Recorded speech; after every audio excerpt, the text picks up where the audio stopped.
Our What If series continues on Orange and Blue today. Cecil, Lammey, Andrew Mason. And what if Lucas Krull would have caught that touchdown against Houston, Mace? And the Broncos win that game. They extend their winning streak to 6. They're 7-5 heading the final 5 games of the season. They're feeling good. Russell Wilson has thrown a game-winning touchdown pass to a tight end who spent much of the year on the practice squad.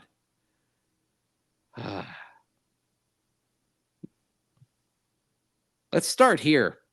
Is Russell Wilson still the Broncos quarterback? Yes. Because my mind was like, well, what happens with Houston? I mean, the darlings of the NFL would, for good reason, love CJ Stroud. But like, if Russ does another comeback, if Russ builds some magic, if Krull builds that confidence, we know what the play was supposed to be. We can't tell people what it was supposed to be, but it's like, we know it was supposed to go to court, but it goes to Krull. Russ improvises. He makes it work. And Krull pulls that pass in. Changes a lot for the Broncos. Changes a lot. How do you think Sean Payton feels? Somewhat unhappy. Happy with the win. Sure. But he's stewing over the play not being run as it was designed. Yeah. It's an intricate play. So you're 7-5. You're 6 in a row in the win column. You have to keep riding it. Houston, meanwhile, by taking that loss at that point, because the Texans came into that game 6-5. They dropped to 6-6. It's very possible the Texans finish 8-9 because they beat the Colts in week 18. Is CJ Stroud the darling of the offseason that he is right now if it's Indianapolis and not Houston in the playoffs? Indianapolis with Gardner Minshew. Where does Gardner Minshew go? Does he still go to the Raiders, but he goes for a lot more money? Right. Because he got back to the playoffs. There's a lot of tentacles to this here. First things first, I'll say Houston beat Cleveland in the playoffs, then lost in the divisional round to Baltimore. I'm going to plug Indianapolis right in and say they have the same playoff outcome. Okay. They beat Cleveland, they lose to Baltimore. Done. Sounds about right. Yeah. Right. And they're still going to ride with Anthony Richardson for 2024. They're not bringing Gardner Minshew back. So Indianapolis probably is in roughly the same place that they are. I think Houston is roughly in the same place that they are, except with fewer primetime games on the television schedule because they're not the darling. They're not the darling. Houston is the it team right now. Everyone's excited about them. Where are they going to go? Right. People are talking themselves into being excited about a spectacularly ugly alternate uniform that they have to wear because they can't, because they can only put a hint of Columbia blue in there on the helmet logo and not have it throughout. Like they wanted to do a full Houston Oilers type of look, but the Titans said no. Like I'm not a fan. I'm not a fan. I'm not a fan. To me, and the NFL should do this at some point, say, you leave the history behind in that city. Yep. Columbia blue and red should belong to Houston. Right.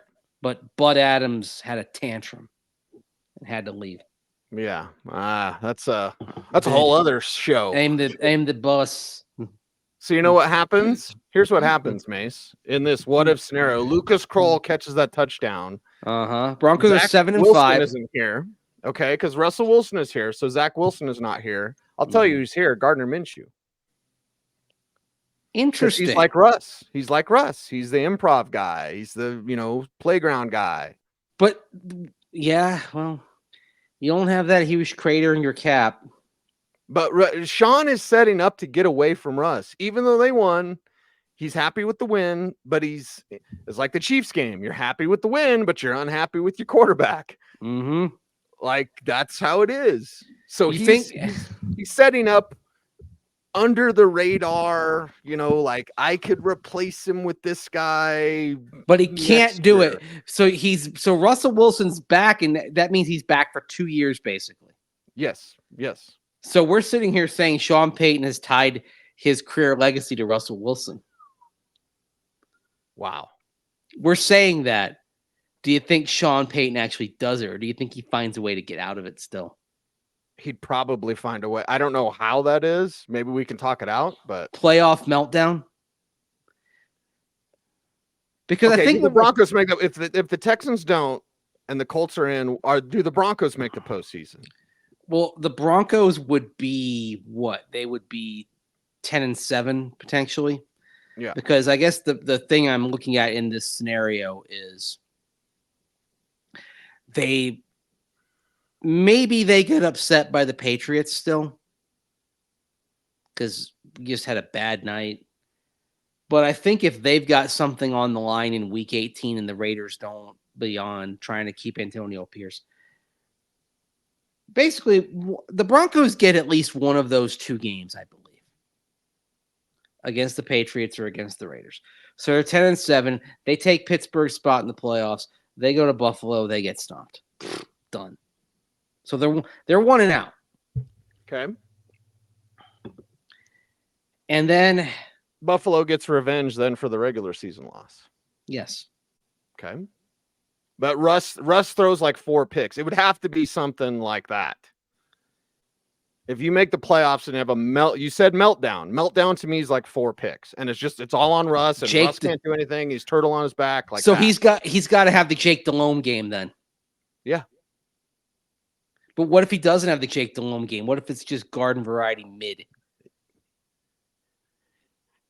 Peyton Manning's not walking through that door. You can't replace him. You can't. Sean may want to as much as he can. Yeah. But you just can't.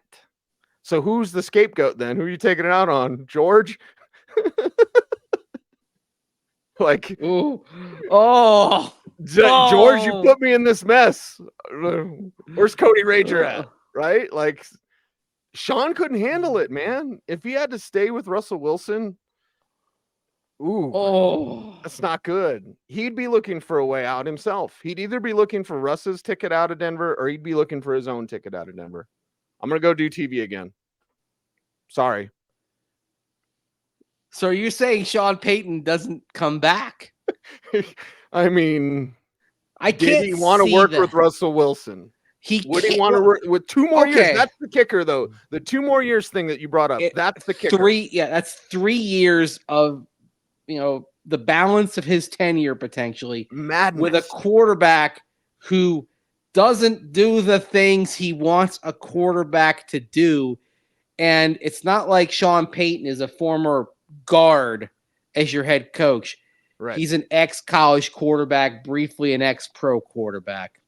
He wants the QB to be an extension of himself. Russell Wilson is not an extension of Sean Payton. Like, he's sitting there, he's watching him drift, dart, bail on the pocket, spin his way into sacks. Okay. All right. Hold on to the ball too long. Yes. We talk about it's going to be a disaster in Buffalo if you go to the playoffs. Maybe it's not a disaster that looks like Jake Delhomme did on that fateful night in January 1999 or 2009. Pardon me, off by a decade. January 2009. They're playing the Cardinals. They're at home. It's a rainy night in Charlotte. Turns out Carolina's got Highway 88 to the Super Bowl, and Jake Delhomme throws 1, 2, 3, 4, 5 picks, and he loses a fumble. So, to me, that's the standard for quarterback meltdowns in the postseason. And the key for a meltdown is they've actually got to have some good moments. You can't be bad and stay bad. Like, it's got to be like I didn't see this coming, right? Yes. I worked for the Panthers at the time. I did not wake up that morning thinking Jake Delhomme was going to turn over the ball 6 times that night. Right. That's a meltdown. That's a Definition. meltdown. The meltdown doesn't look like that in terms of giveaways. Sacks, though. Mm-hmm. Sacked 8 times. He's spinning. He's drifting. You fall behind. He's trying to catch up. 8 sacks. 8 times sacked. And maybe there's like a fumble lost somewhere in there on one of the sacks. So there's a turnover. Okay.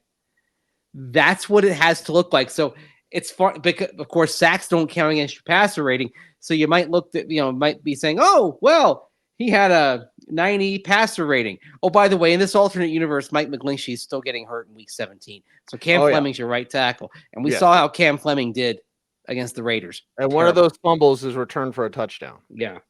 In a playoff game, and it's okay, it's Russ's fault. It's clearly Russ's fault. So the debate in Broncos country becomes, who's at fault here? Is it Russ or is it the protection? You're going to have the Russ believers saying it's the protection that broke down. And yes, the protection does take a hit when you take out McGlinchey and you put in Cam Fleming, but maybe that only explains 2 or 3 of the sacks, not 8. And when they sit down and they have their meetings after this playoff loss in Buffalo that includes a scoop and score off of a Russ fumble on a sack, is that enough for Sean Payton to say, I can't do it with this guy? Because he's going and saying, see this sack, see this sack, see this sack, see this sack. These are on Russell Wilson. Right. I think yes. So I'm going down the path right now and saying, in this alternate environment where Lucas Krull caught the touchdown, sea of hands play in Houston, Russ is still cut. Would a playoff appearance, even though it was a meltdown, would a playoff appearance be enough that you could get something for Russ in a trade and it would become George, trade him or you're gone? Maybe he gets traded to Pittsburgh. Same spot. Whatever. Yeah. The team that you beat out for the playoffs, by the way. Yes. So you nudge past them. Mason Rudolph does not start a playoff game.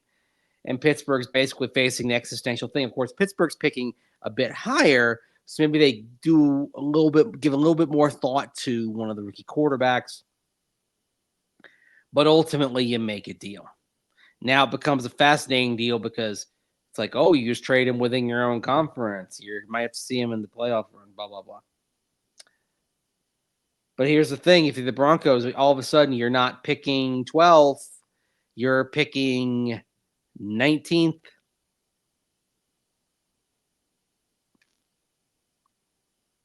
What are you doing quarterback? Trade more picks to move up. Yeah. Yeah, you're going to trade up for Bo Nix. Yeah, so Bo Nix is still your quarterback. You're finding a way to trade up for Bo Nix, which means you may not have your first round pick in 2025. Yes. Because you trade up for Bo. Yeah, because you're not getting much for Russ. Because the contract would have kept things, it would have kept the offers low, but maybe a playoff appearance means you get something. You're picking up your phone and calling your old friend, the New York Jets. And I'll take it a step further. This deal that gets made with the Jets, a throw-in on the deal is Zach Wilson. So the Broncos move up before the draft. And they have a trade that includes Zach Wilson coming back. So your quarterback room is the exact same. Still the same. Still the 3. Still the orphan dogs. But you don't have your first round pick next year. And you have spent the entire offseason answering more pointed questions about how you moved on from a quarterback who did guide you to the playoffs. You think the debate is hot and heavy in Broncos country over the last few months? oh my goodness, this team being a playoff team and jettisoning Russell Wilson, I believe we'd be looking at a situation among the commentariat and the fan base that was even more toxic than the Drew Lock Teddy Bridgewater debate of 2021. What's funny, Mace, is we do these what ifs and we come up with these different alternate realities. Yeah. The reality still ends up being the same. It's just the conversation around it is totally different. Now, the other thing is what you and I are talking about with this past playoff appearance. We're basically saying Russell Wilson was your Tyrod Taylor. Yep. Bills 2017 back to the playoffs for the first time since 1999.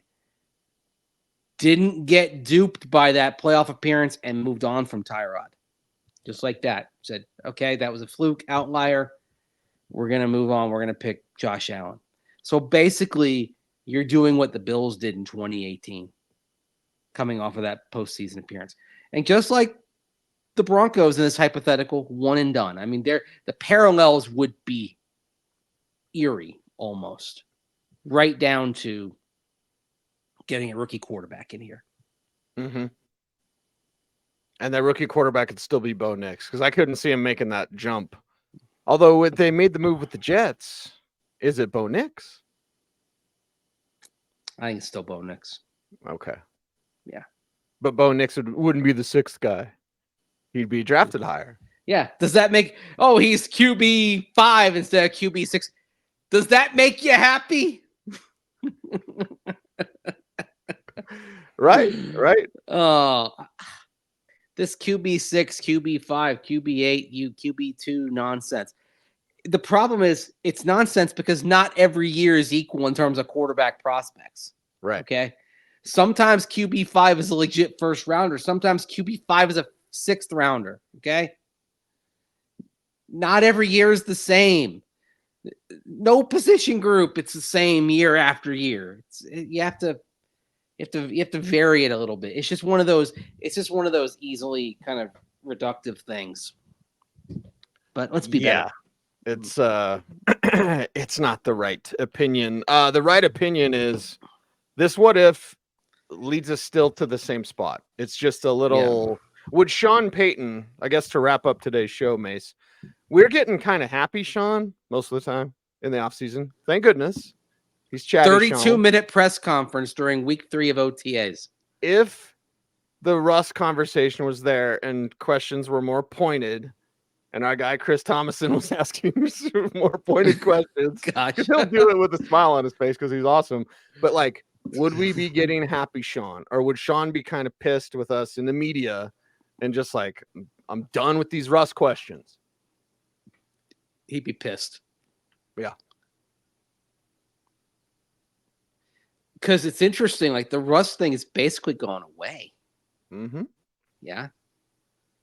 But with it wouldn't go away. A playoff appearance that would have happened because Lucas Krull, despite being tightly defended, bailed out Russ from a bad decision and bad execution.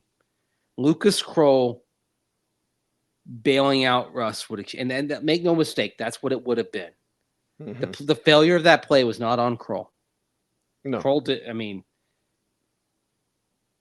it was, yeah. Hey, we love us some Lucas Krull around here, but man, that would have changed everything. That would have changed in terms of how we view it. Wouldn't it change where the Broncos are?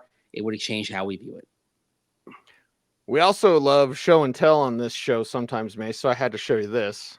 I told you about it. I got it in a collection a couple months ago, and it was the movie special of Krull, which Krull's father did make him watch. Yes. Now, he told us, like, it's Star Wars before Star Wars. Krull actually came out in, what, like 84 or something?